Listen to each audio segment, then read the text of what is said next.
Hello, I'm Dr. Richard Scott Noakes, and we're continuing today with our series on innovators and pioneers in writing, editing, and publishing for digital media. And today we have Christine Thompson. Now, Christine Thompson, she is the lead writer at The Initiative, which is a Microsoft game studio.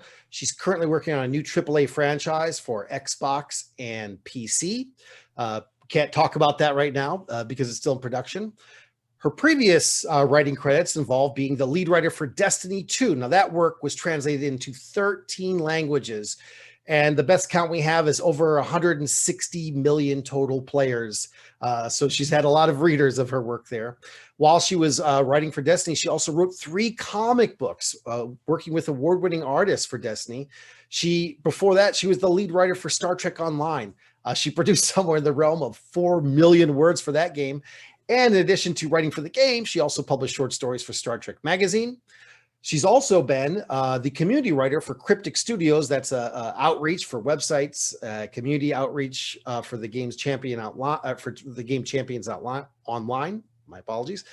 And before that, she was the copywriter and then assistant national editor at the Indianapolis Star newspaper. So thank you for joining me today. Thank you. Yeah.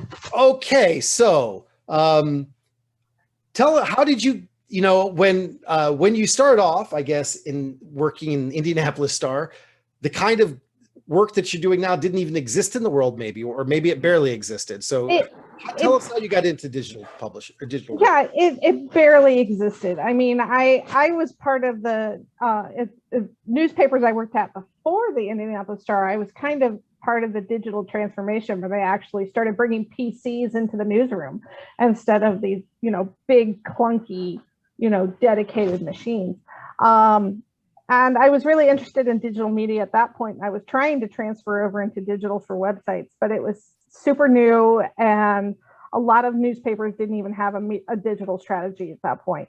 But I spent all my time playing video games and reading comics and running live action games and tabletop games and anything nerdy. And my favorite game at the time, which was City of Heroes, had a position open for a designer. And so I applied, mostly just to see what would happen. I didn't get that job, but they did call me back and said, hey, what we're really looking for is somebody who can do digital media, who can do our websites and our community outreach. So I ended up moving to California, started working with Cryptic. I did the beta and the websites for Champions Online. I learned a lot about how to develop websites there. And then at that point, we got the Star Trek license. And once again, just wanting to see what would happen, I volunteered to help until they got a real writer. For about the first year, it was a little bit like the Dread Pirate Roberts. Good night, good work. We'll most likely send you back to the websites in the morning. And then after that, they're like, yeah, you're the lead writer of this game. So I stayed there for 7 years through the first 2 expansions, which was a total of about 4 million words by the time we finished up. And then moved on to Bungie. I was a game writer at that point. I'd been a game writer for 7 years. And worked with Bungie, worked mostly on the game, but also with some of their web stuff and their digital strategy. And then now have moved on again to The Initiative. Okay, and The Initiative was a new startup when you moved there, is that right? Yeah. Okay. Yeah, the studio is only 2 years old. They haven't released a game yet. Mm-hmm. So it is a new fun challenge of starting a studio and a game from the ground up. And one of the things, we're talking about, like, how does media interact with this? How do we use transmedia? How do we use game dialogue? How do we set up a writer's room? How do we make cinematics? What kind of cinematics do we want to make? And as lead writer, I'm one of the people who's coordinating all of that and trying to, basically take the game and make sure it's got a story in it and make sure that the story translates through every channel we've got. So the lead writer position, though the title at the position you're at now is writer, and not just there, but it sounds like at Destiny as well, is kind of also the head editor and really the publisher of the words anyway. Yes. Is that right? Yeah. Yeah, I'm as much coordinator as I am creative. I am, there are days when I do super fun stuff, like write up a budget for voiceover. There are other days I actually have my hands in final draft and I'm writing a script. Or I'm talking to the audio team and trying to figure out how we're going to, do we have the resources to do everything we want to do? Or talking to the designers and be like, okay, this is the level you're making, here's how we're going to tell a story in it. Or this is you have a new mechanic that you want to teach the player, here's how I'm going to integrate that into the story. And I'm also inventing just way too many names. Yes, I don't know if it's still there, but there was a character in Star Trek Online I named after you because I needed names. Yes, I learned about that when my students got the tutorial and asked, "Is this you? It doesn't look like you." Yeah. I had to confess that it was. So let's start from the beginning. Let's ignore your position as like an editor or content manager or publisher or whatever, all that stuff. Let's just start from the point of view of a writer. What does a writer really need to know about writing, and how the things that are different about writing for, let's say, a game? Or, well, let's start with that. How is writing different for a game? Writing for a game is different because there's a couple things you have to think about that you're not going to have to think about in almost any other kind of media. Like the first thing is interactivity. The player engages with your story directly, and that depends sometimes, and it depends on what kind of game you're making. If you have a game like Kentucky Route Zero, which is all narrative, that is how the player is interacting with your world. If you have a game like Destiny 2, which is a lot of running and jumping and hiding behind boxes while you shoot aliens, you're not as engaging with the narrative as directly. You're not going to have these points where you're like, all right, now I'm going to have exposition for the next 15 minutes to explain how the aliens got here. Nobody wants to listen to that. It's going to totally break the flow of the game. So at that point, you're almost like, how can I communicate my story in the fewest words possible? In addition to the interactivity, you're thinking about teaching mechanics.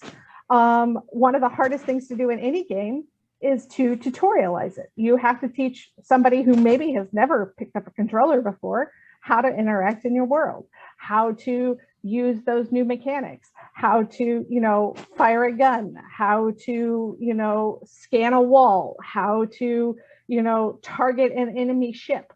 And you're doing this in a way that feels realistic for the world.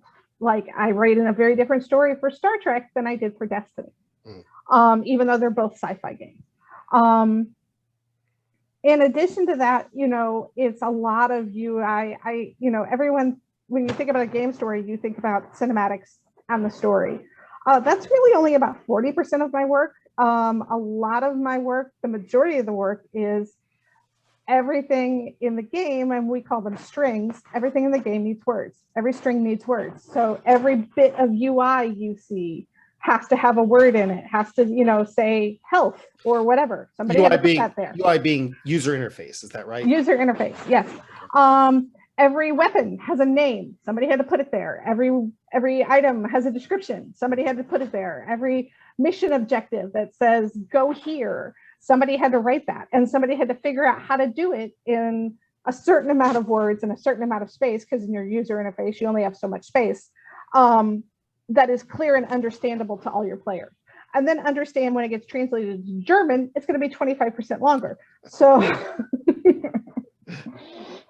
so you were there, I guess, at the start, right as they were moving, right as there was an online component, but it strikes me that you really weren't still there.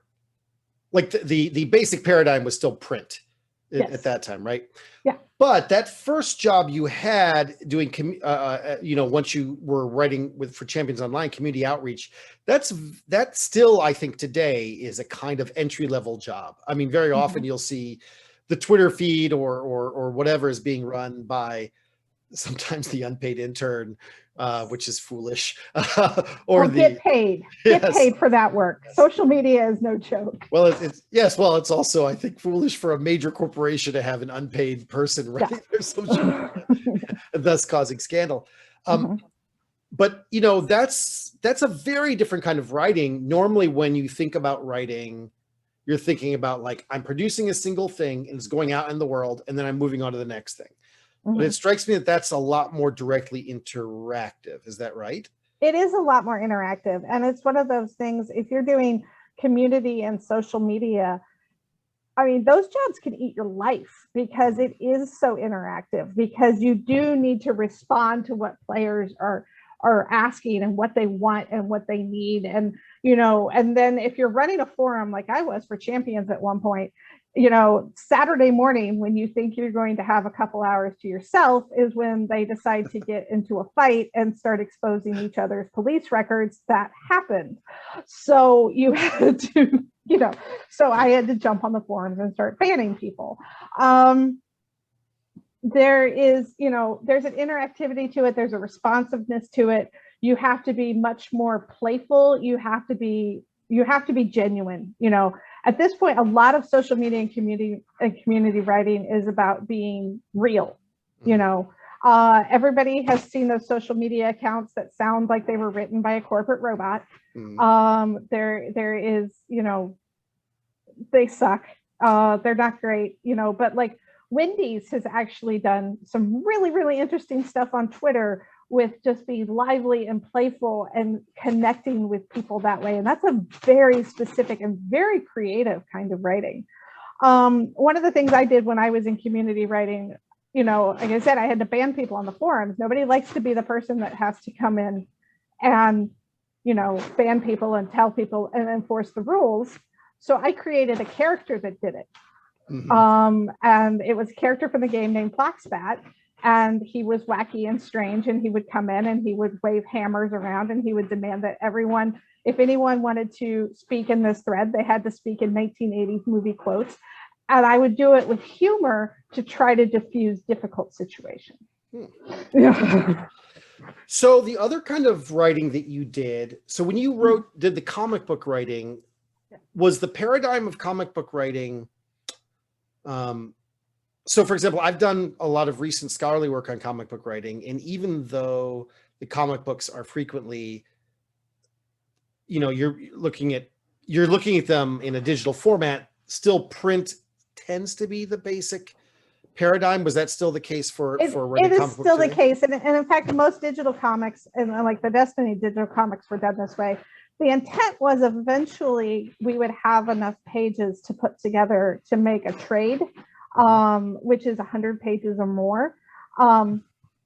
So we kind of, we were still using the traditional print. A page is this big. It's got this much space on it. It's going to have about this many words. The story is going to have 10 pages or 22 pages or whatever it is. And so you were still using that sort of print paradigm, but translated into a digital form. Comics are interesting because they are incredibly visual, and because, if you're writing a novel or you're writing a short story or whatever, you're describing a lot, but you have so few words in a comic. The last thing you want to do is describe something that the viewer already sees. So you have to, you have to figure out how to really cut down the words to the essential, but also you are writing a script that you're going to hand to an artist. So you do have to just write something that they can take and draw from and draw what's in your head. And it's a super collaborative process working with an artist, or at least it should be. I don't want to be like, I want like X, Y, and Z. I want to give them an idea, and I want the artist to go, okay, that's cool. What if I did this? And together we get something that's better than either of us could have made alone. Game development's like that too. Game development is all about collaboration. Together we are making something greater than any of us could have made alone. That I could have made alone as a writer, that an artist could have made, that a designer could have made, that engineer could have made. All of us are coming together to make a whole, and it is just constant collaboration. So about this issue of collaboration, right? So I'm going to assume that most people, their first job in game writing is maybe their first time truly doing collaborative writing. Yes. So what advice would you have for writers who find themselves in a new position of, now I'm writing as part of a team? First thing you got to do is get rid of your ego. Just get rid of it. Put it to the side. It does not belong. We don't need that there. The other thing is learn to get excited about other people's ideas, because that's a lot of what you're doing. You're getting excited about other people's ideas, and you're trying to communicate your ideas in a way that they can be excited about your ideas. But if you have this idea that you're going to come in and like, I'm the writer, therefore I am defining this game, yeah, you're not going to last very long. Get over it. Most of the time on the teams I've worked with, even the writing is collaborative. I do a form of a Hollywood writer's room where everyone is coming together. We're pitching ideas together. We're breaking episodes, or we're breaking missions together. We're defining character together. We're really getting aligned on everything. And then people go off and like write their individual parts. And then they're going to bring them back to the whole. One of the things you've got to work on is like Destiny 2, we had 7 writers on full-time staff and then a bunch of contract writers who were coming in and doing various pieces. But you can't have it feel like it's 7 writers and a bunch of contract writers. And that was a big part of my job, was to make sure that everything felt like a whole. And you can't play what I call spot the writer, which, at one point we did have a character that everybody wrote differently. I wrote him sarcastic and somebody else wrote him nervous and somebody else wrote him aggressive. And one, we discovered there was a problem with that character because nobody understood him. But also you can't have a character that changes tone every mission. So you have to go back and make all that work. And also you're working with the designers, you're taking their vision, you're working with combat, you're working with the art, you're doing a thing I call tell a story in 3 ways, which is you're telling a story through the narrative, but you're also telling it through the combat and the gameplay, and you're also telling it through the art. There can be more than 3 ways, but any way you can reinforce it, and you can use the interactivity and you can use the multiple dimensions of a game, brings that story across. One of the themes that's come up a couple times in different kinds of writing you've talked about is you want to be concise. You want to say things in as few words as possible. So as a writer, is there a way, does that work the same way, say, for a newspaper as it does in a digital format, or there's something in digital format you have to think about differently in terms of being concise in your writing? My work in newspapers helped me learn how to be concise because I started out writing headlines. So you're writing a headline that fits a specific spot. And it helped me really, really think about language and think about, what is essential here and what really brings across the emotion and what brings across the essence of this story in maybe 3 or 4 words. But after that, digitally, everything is concise. Tweets are 280 characters, and that's all you're going to get. You have to understand, if you go longer than that, if you go to like a big tweet thread, or if you go to a big article and such, every paragraph you've got, fewer people are going to finish it. Attention spans are shorter and tighter, and there's just so much out there competing for it. So it's like, get the essentials across as fast as you can. There is a structure in journalism, which is the triangle, upside down triangle. So you're putting what's most important right up at the top of the article, because you're assuming that people aren't going to read below the fold. It's the same way with digital. Yeah. So, so you've done all these kinds of writing. Now, a lot of the students who are looking at this, or people who are interested in getting into writing, you're also, the positions you're in now are as editor, you manage the content, you coordinate that. And so how should they think about your job? Presumably one does not immediately get hired on as lead writer, but you've got to get the lead writer to want to work with you, get the lead writer to want to hire you. So what are the things, both the do's and don'ts for dealing with a lead writer or editor or content manager and this kind of thing? I do a lot of hiring, so I can go over what I look for when I'm hiring a writer. First off, you have to have a knowledge of the fundamentals. And that's not just grammar and style, but it is how to communicate, how to tell a story, how to get me excited about your story, in addition to the stories that you can tell. You need to know how to hit a deadline. If you can't hit a deadline, you are useless to me. That is another thing I learned from newspapers. I actually have hired other journalists because they have got that driven into them so well. You have to know how to coordinate and cooperate and leave your ego at the door. You have to have samples. You have to have good samples from a variety of styles. Don't hand me your 80,000 word novel and expect that I'm going to read it. When I am reading through 200 resumes, and we get hundreds of resumes for every position, if your samples don't excite me in the first 3 paragraphs, I've gone to the next package. And that's it. I do look for people who have done game work. Now, that doesn't mean you have to have a professionally published AAA game, because I understand that is rare.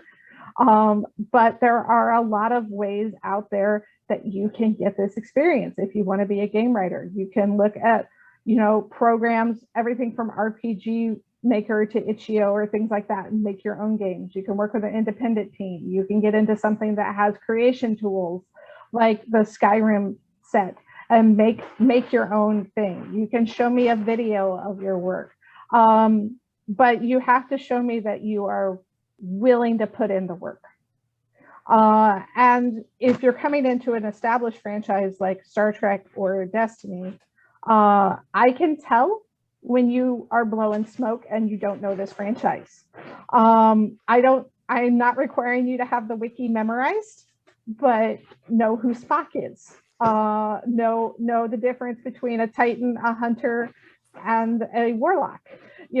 So, and that's part of research. When you're going to go into an interview with a game company, they expect you to know their product and to know their games and to know what they're making and what they want to make. So you're going to do a lot. I do hours of research before every interview. When I'm interviewing for a job, I will play their games. I will dissect them. I will understand the narrative. I will understand what they're aiming to do and how they're doing it. And there's a lot of research that goes into that. I can't play games anymore without dissecting the narrative. That's something you'll learn as a game writer. But starting out, that's, one of the things I'm going to ask you is, what kind of games do you play and why do you play them? So be able to tell me why, and be able to tell me what you like about the narrative and what you don't like and what you would improve. So if there's just one thing, if a student's watched this whole thing, or maybe someone not a student and they're just interested in this, if there's just one thing they take away about writing, about writing with this kind, what would be the one thing you'd ask them? You'd ask them to know. This is a team sport. Game writing is a team sport, and be prepared for that. There are very few things that you can do alone, and there are no ideas that are going to get through without modification. Everything is cooperation. I call it it is jazz. It is figuring out what's going on today, what variables you have today, and working together to make music out of it. Christine Thompson, game writer, work read by hundreds of, or at least 100 million people at this point. Comic book writer, editor. Thank you so much for your time today. Thank you.